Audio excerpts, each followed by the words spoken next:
বলিউডের অন্যতম সফল ও জনপ্রিয় দম্পতি সাইফ আলী খান ও কারিনা কাপুর দীর্ঘ ১৪ বছরের দাম্পত্য জীবনে একে অপরের প্রতি শ্রদ্ধা আর ভালোবাসার কথা তারা সবসময়ই প্রকাশ করে এসেছেন।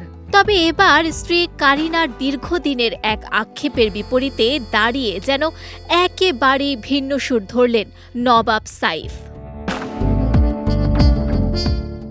দীর্ঘ ২ দশকের ক্যারিয়ারে শাহরুখ, সালমান কিংবা আমির বলিউডের প্রায় সব মহাতারকার সঙ্গেই পর্দা ভাগ করেছেন কারিনা কাপুর।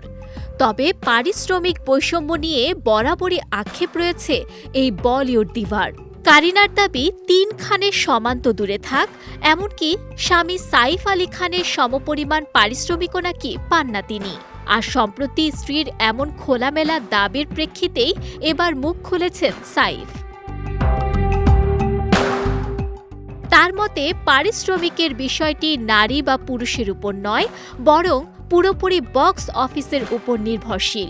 সাইফের স্পষ্ট কথা, বলিউডে লিঙ্গের ভিত্তিতে পারিশ্রমিক বিচার করা হয় না।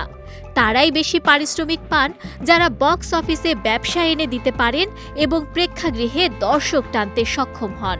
সোজা কথায়, যিনি দর্শককে প্রেক্ষাগৃহে আটকে রাখতে পারবেন তিনিই তেমন পারিশ্রমিক পাবেন।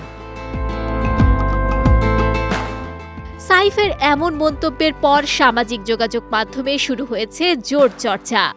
নেটিজেনদের অনেকেই বলছেন, বাস্তববাদী সাইফ নিজের স্ত্রীর প্রতি অন্ধ সমর্থন না দেখিয়ে পেশাদার দৃষ্টিভঙ্গি থেকেই সত্যটা তুলে ধরেছেন।